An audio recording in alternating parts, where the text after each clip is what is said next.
So now let us call the function. So we're going to say how old,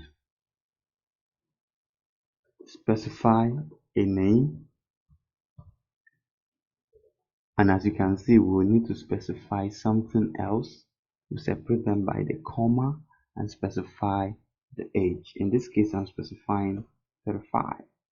This person is quite old. So at this point now, I've saved my program. I want to run the code. Notice what happens. You see, hello, the person's name, which was actually taken from here, and then the person's you are age years old, which is this, was actually taken from here to here to here, and finally outputted here. So it is as simple as that. Something else you can also do is come right here, create a variable, let's say a for example.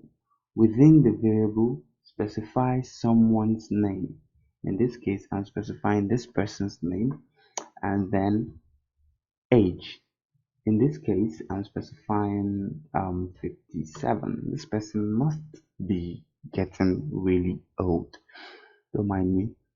Now, at this point, what we need to do is, instead of specifying the name directly, we have helped ourselves by specifying a name into this variable.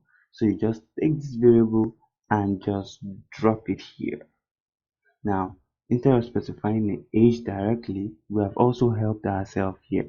So we just take the variable and drop it here directly.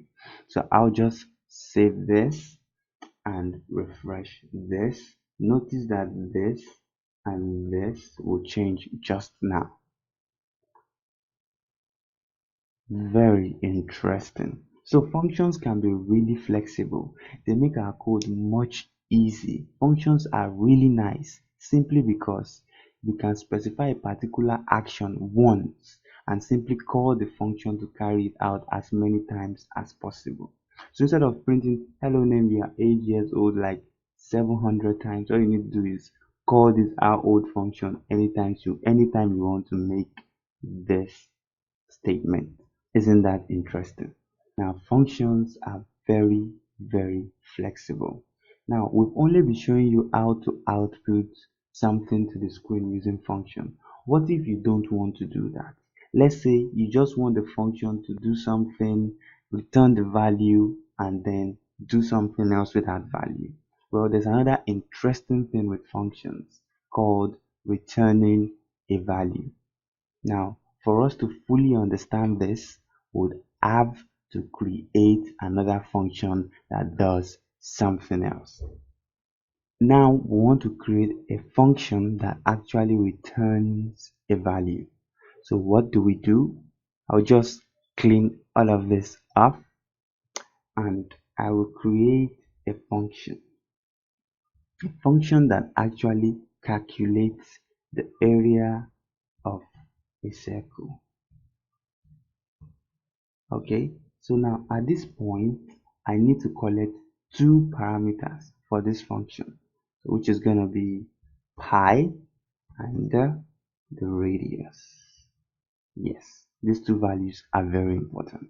Now we want to specify some actions to be performed by the function.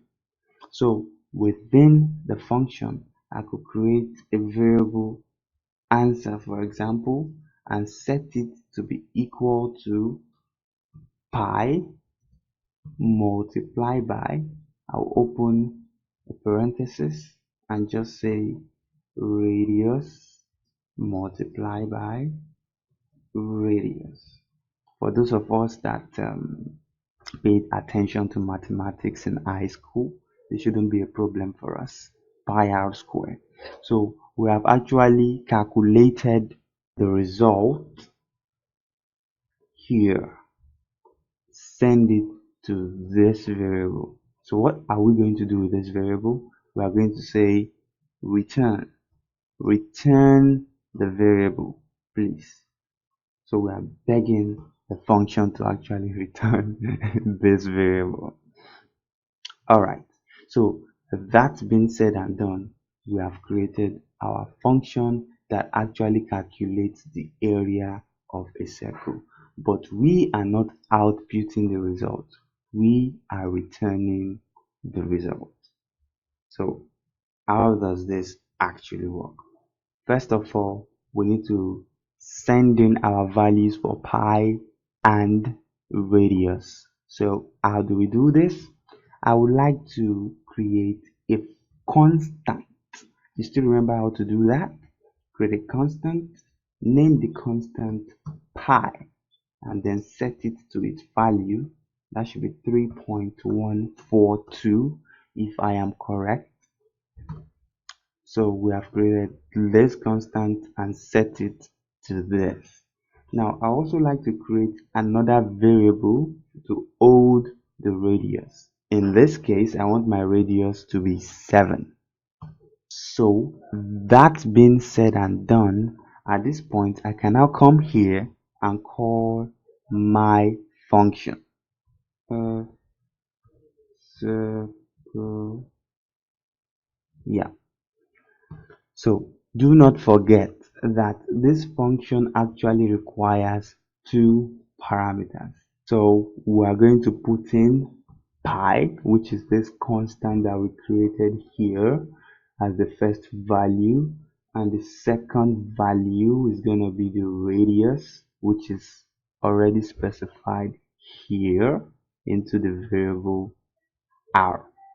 So that's been said and done. What we can do now is save this and come here and refresh this. Then you notice that absolutely nothing happens, and that is simply because we asked this function to return a value, not echo the value. So what we can do here actually is to say echo, save this, refresh this, and we get our value for the area of a circle with radius 7. Fair enough. Now, at this point, you might be wondering, so of what use is the return? The return adds more flexibility to a function. So this simply means I could just come here, for example, create another variable area and set it to the function area of a circle.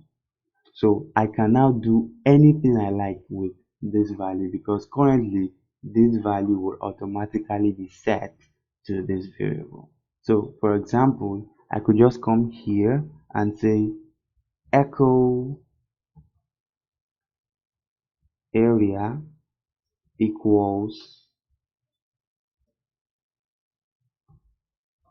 area, close this, and as well I could say echo area times 10 equals, I'll concatenate this with the result of area times 10, and that is all nicely set up. So if I save this and refresh this, you notice this on the screen. So for you to actually see this well, I'll just come here and do the PHP line break. I mean the HTML line break. Refresh this. So you notice from here that at this point I outputted area directly, and in this line of code I performed an action, another mathematical action on the value of the area. So that's how flexible the return value can actually help us. It helps us to get the value and use it for some other action later within the program.